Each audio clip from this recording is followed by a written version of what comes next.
Hello students, today we are going to discuss reaction of metal with oxygen. Okay last class में बच्चों हमने discuss किया था, हमने डिफ्रेंशिएट किया था मेटल्स और नॉन मेटल्स को on the basis of their chemical properties. ठीक है, तो बच्चों मैंने आपको लास्ट लेक्चर में बताया था, लास्ट लेक्चर में मैंने आपको कहा था कि हम जो मेटल्स की केमिकल प्रॉपर्टी है उसको डिटेल में स्टडी करेंगे. ठीक है, तो आज की क्लास में बच्चों हम फर्स्ट केमिकल प्रॉपर्टी मेटल की डिस्कस करने जा रहे हैं, that is reaction of metal with oxygen.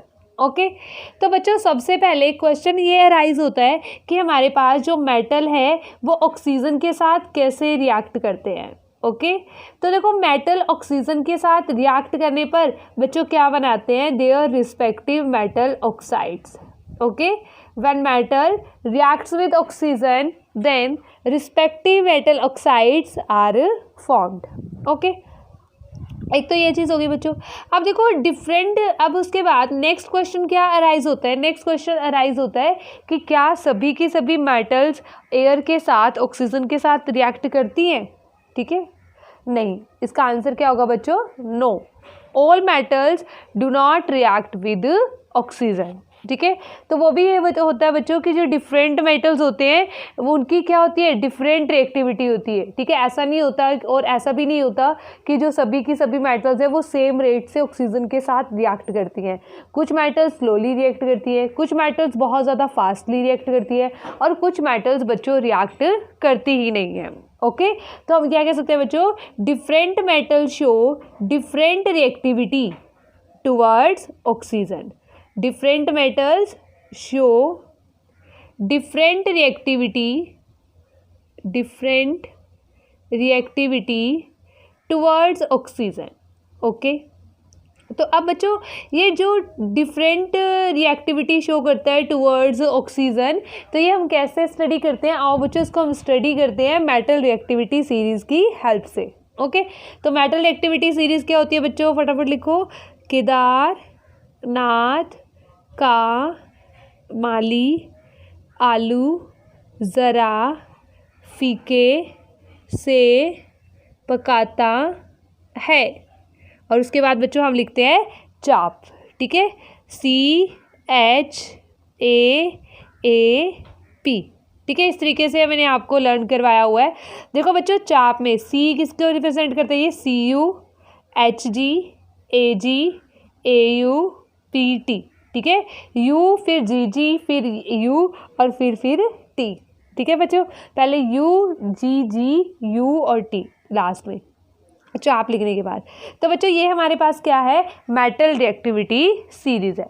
Okay तो बच्चों देखो हम जब डाउन द सीरीज जाते हैं तो रिएक्टिविटी क्या हो जाती है, डिक्रीज हो जाती है. हम बोलते हैं reactivity decreases when we move downward in the series. Okay ठीक है, ये भी बात. अब बच्चों उसके बाद बात आती है, हमें तो क्या स्टडी करना है, reaction of metal with oxygen, oxygen के टुवर्ड्स इनकी रिएक्टिविटी को स्टडी करना है.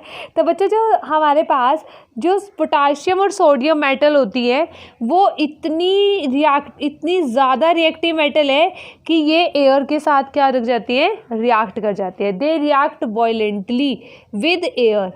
ठीक है, they reacts violently with air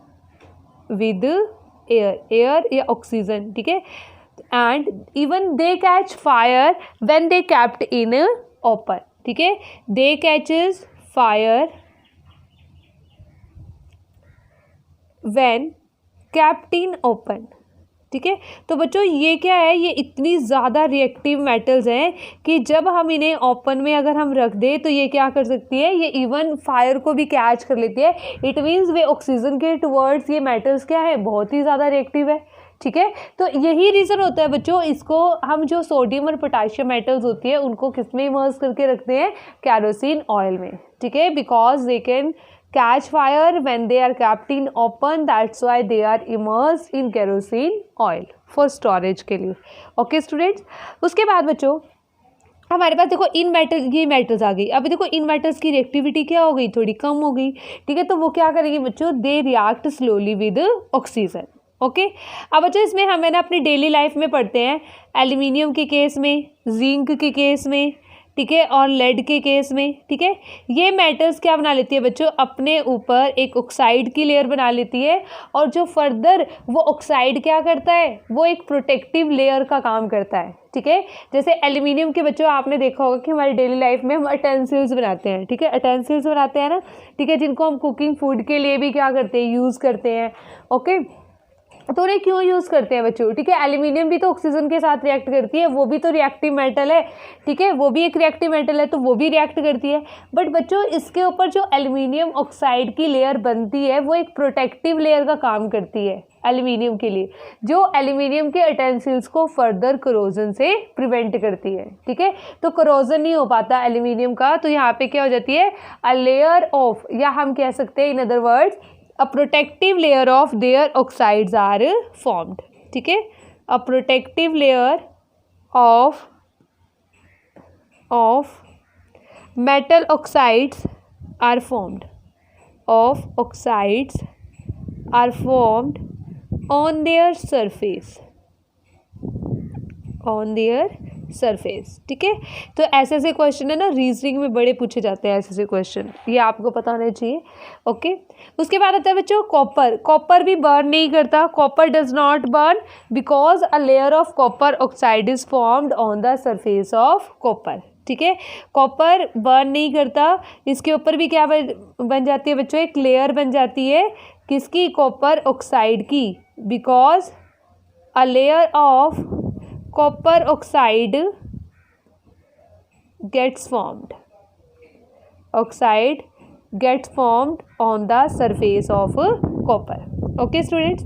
अब बारी आती है बच्चों, बात आती है सिल्वर गोल्ड प्लेटिनम की, ठीक है। जो हमारे पास सिल्वर गोल्ड प्लेटिनम है बच्चों, क्या वो एयर के साथ रिएक्ट करते हैं? अगर वो एयर के साथ रिएक्ट करते तो क्या हम उन्हें ज्वेलरी की फॉर्मेशन में यूज़ करते? बिल्कुल भी नहीं करते, ठीक है। तो बच्चों हमारे पास सिल्वर, गोल्ड और प्लेटिनम, ये तीनों मेटल ऐसी होती है जो आपके पास जो एयर के साथ, ऑक्सीजन के साथ कभी भी रिएक्ट नहीं करती, चाहे टेम्परेचर कितना मर्जी हाई हो, ठीक है।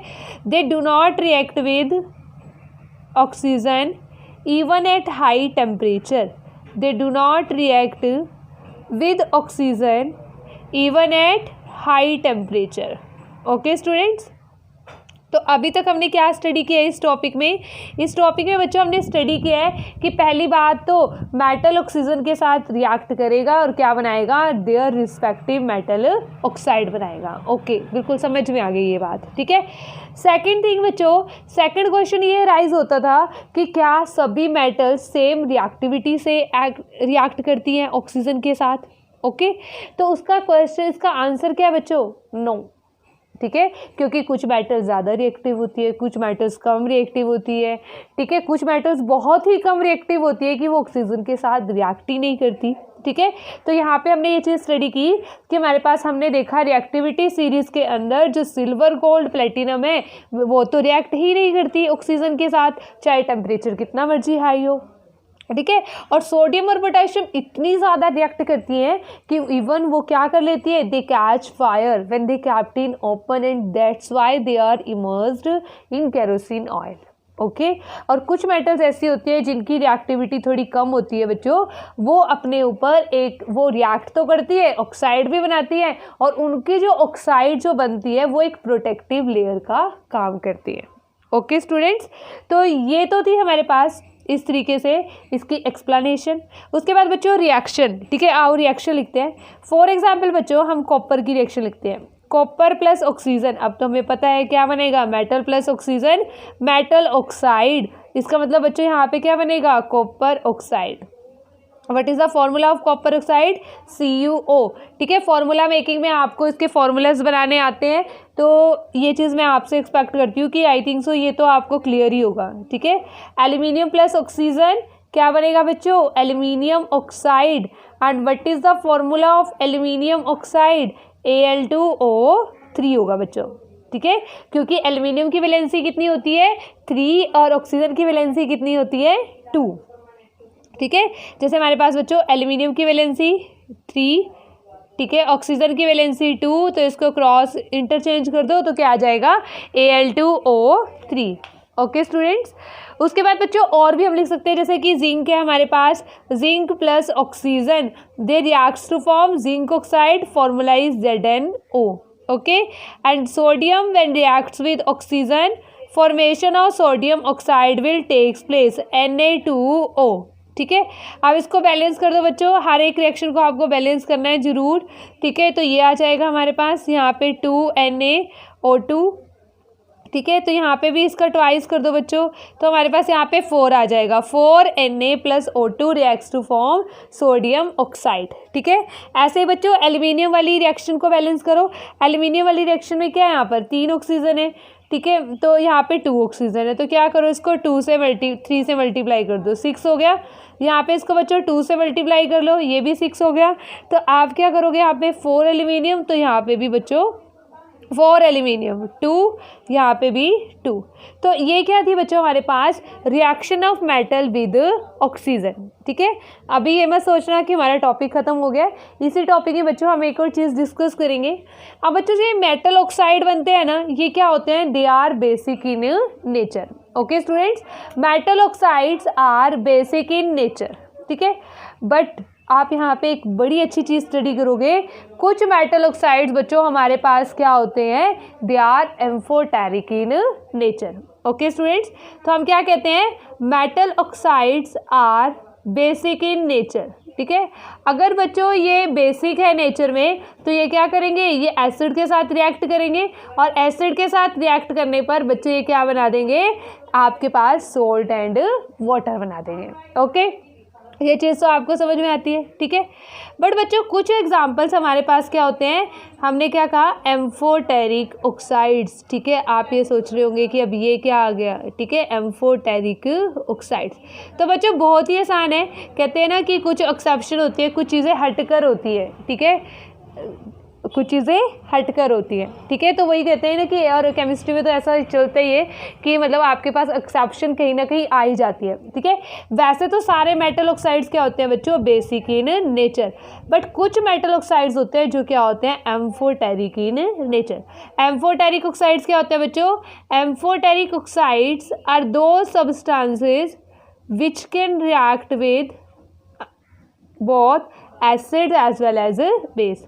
Are those substances which can react with both acids as well as base। ठीक है बच्चों, जो एसिड्स और बेस दोनों के साथ रिएक्ट करते हैं उन्हें हम क्या कहते हैं, एम्फोटेरिक सब्सटेंसेस। और कौन कौन से मेटल ऑक्साइड है बच्चों, वो हमारे पास 3 ही मेटल है, उनके ऑक्साइड्स और उनके हाइड्रोक्साइड भी इवन। ठीक है, पर यहाँ पे हम क्योंकि ऑक्साइड की बात कर रहे हैं तो सिर्फ हम रिएक्शन ऑक्साइड की लिखेंगे बच्चों। इवन इनके हाइड्रोक्साइड्स होते हैं वो भी एम्फोटेरिक होते हैं नेचर में। ठीक है, कौन कौन सी मेटल होती है, zinc oxide, lead oxide and aluminium oxide are amphoteric in nature। ठीक है बच्चों, ये हमारे पास 3 ऐसे मेटल ऑक्साइड है, याद कर लेना। ठीक है, बार बार लिख के इनकी रिएक्शंस की प्रैक्टिस करना, क्योंकि मैं आपको बोल रही हूँ एग्जाम में ये क्वेश्चन बहुत बार पूछा जाता है और एज यूजुअल ठीक है 80% स्टूडेंट इसमें कंफ्यूज हो जाते हैं कि हाँ जी एम्फोटेरिक ऑक्साइड्स होते क्या है। ठीक है, तो कई बच्चों को पता होता है एम्फोटेरिक ऑक्साइड्स क्या होते हैं, उन्हें एग्जाम्पल लर्न नहीं होता। ठीक है, एग्जाम्पल पता होता है, फिर रिएक्शन लिखनी नहीं आती। ठीक है, तो आप इसकी प्रॉपर प्रैक्टिस कर लेना बच्चे। ठीक है, तो अभी हम डिस्कस कर रहे हैं इसको। चलो अब हम ये देखते हैं बच्चों कि एम्फोटेरिक ऑक्साइड कैसे है। ठीक है, चलो हम लेते हैं सबसे पहले एग्जांपल जिंक ऑक्साइड का। ओके, तो जिंक ऑक्साइड को पहले बच्चों एसिड के साथ रिएक्ट करवाते हैं और फिर बच्चों हम इसको एक बेस के साथ रिएक्ट करवाते हैं, सोडियम हाइड्रोक्साइड। ठीक है, हमने बहुत बार पढ़ा है। ठीक है, 2nd चैप्टर में हम यही पूरा पढ़ के आए हैं। ओके, तो बच्चों मेटल ऑक्साइड प्लस एसिड, आपके पास क्या रिएक्शन होगी, सॉल्ट प्लस वाटर। इस केस में बच्चों क्या बनता है, metal oxide plus base, salt plus water. तो देखो एक तो प्रोडक्ट हमें वैसे ही पता चल गया भाई। ठीक है, तो यहाँ पे हमने लिख दिया वाटर। एक यहाँ पे क्या बन जाएगा बच्चों, जिंक क्लोराइड मेटल का सॉल्ट बनेगा ना जिंक क्लोराइड, और वाटर यहाँ पे इवॉल्व आउट, यहाँ पे वाटर फॉर्मेशन हो जाएगी वाटर की। अब देखो इसको क्या करो, बैलेंस कर दो, बैलेंसिंग तो बहुत ज़रूरी है। तो ये बन जाएगा हमारे पास। बच्चों जब सोडियम हाइड्रोक्साइड के साथ रिएक्शन होती है तो क्या बनता है, सोडियम जिंकेट Na2ZNO2। तो ये क्या होता है बच्चों हमारे पास, इसका नाम क्या होता है, sodium zincate. When metal oxide zinc oxide react with sodium hydroxide, then formation of sodium zincate takes place along with the formation of water. ऐसे ही सेम पैटर्न पर बच्चों हमारे पास रिएक्शन होती है लेड ऑक्साइड की। ठीक है, आपकी मर्जी है, कोई भी रिएक्शन आप लिख सकते हो। यहाँ पे हो जाएगा लेड क्लोराइड प्लस वाटर। ठीक है, बिल्कुल वही सेम आपके पास 2H2O। ऐसे ही बच्चों लेड ऑक्साइड प्लस NaOH। ठीक है, तो हमारे पास क्या बनेगा, सोडियम प्लम्बाइट बनेगा, Na2PbO2। ठीक है, हमारे पास क्या बनेगा बच्चों, Na2PbO2। ठीक है, सोडियम प्लम्बाइट। ये तो आपका नाम पता ही होगा ना लेड क्लोराइड का। तो ठीक है, इसलिए मैंने यहाँ पर नहीं लिखा sodium plumbite. Okay, and then along with the formation of water. ऐसे बच्चों सेम पैटर्न पर एल्यूमिनियम की रिएक्शन हो जाएगी, एल्यूमिनियम ऑक्साइड प्लस HCl। जब इसकी एसिड से रिएक्ट करवाएंगे तो क्या बनेगा, एल्यूमिनियम क्लोराइड प्लस वाटर। और बच्चों जब हम रिएक्ट करवाएंगे इसको NaOH के साथ तो यहाँ पे क्या बनेगा बच्चों, सोडियम मेटा एल्यूमिनेट। ठीक है, और फॉर्मूला क्या होगा, NaAlO2। देखो यहाँ पे तो दोनों में सेम था, Na2PbO2 Na2ZNO2। यहाँ पे क्या बच्चों, NaAlO2। ठीक है, और इसका नाम क्या होता है, sodium Meta aluminate, sodium Meta aluminate along with the formation of water. ठीक है, साथ में क्या बनेगा, वाटर। ठीक है, तो देखो बच्चों इन तीनों ही, इन हमारे पास जो हमने 6 रिएक्शन लिखी, तीनों मेटल ऑक्साइड्स की रिएक्शन लिखी, इनमें सभी में क्या बन रहा है, सॉल्ट प्लस वाटर। ठीक है, तो बच्चों आई थिंक सो आपको ये चीज़ समझ में आ गई होगी। ठीक है, अगर आपको कोई पॉइंट क्लियर नहीं होता है तो आप मुझे कमेंट कर सकते हो। ठीक है, अगर आपको क्लियर है तब भी आप मुझे कमेंट कर सकते हो। ठीक है, कमेंट बॉक्स में जाकर। ओके बच्चों, ठीक है, तो मिलते हैं फिर नेक्स्ट क्लास में with next property, reaction of metal with water.